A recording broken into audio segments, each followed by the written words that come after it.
Les sommets comme celui-ci sont de véritables marathons diplomatiques. Mais au-delà des tables rondes, des réunions bilatérales et des séances photos, les dirigeants peuvent rencontrer d'autres partenaires afin de mettre en œuvre des projets concrets.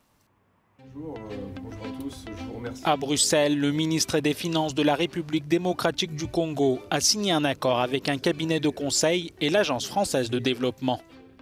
Dans le cadre de cet accord, 600 000 € seront alloués à l'élaboration d'un plan national de développement des infrastructures numériques. C'est pour définir une politique, définir un cadre dans lequel ensuite des investissements publics, ça peut être ceux de l'AFD ou d'autres acteurs, les investissements privés surtout, vont pouvoir se déployer en bon ordre et générer l'impact de développement qui est attendu.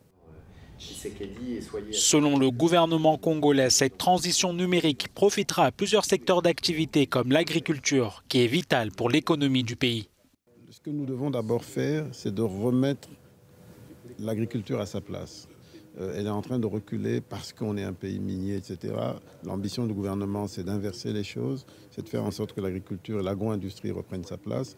Et pour le faire, il faut des agriculteurs, petits ou grands, qui se servent des méthodes et des moyens modernes pour renforcer leur productivité. La mise en place des systèmes agroalimentaires durables est également à l'ordre du jour des dirigeants européens et africains réunis à Bruxelles.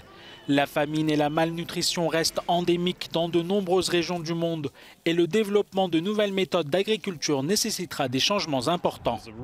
Il existe toute une série de pratiques innovantes qui pourraient être rendues beaucoup plus visibles et accessibles. Nous savons que dans certaines régions d'Afrique et d'Europe, il y a des zones fantastiques qui ont des systèmes agroalimentaires durables, notamment avec l'agriculture régénératrice qui se met en place. Mais ces régions sont moins visibles et n'ont pas suffisamment accès au financement et soutien nécessaires.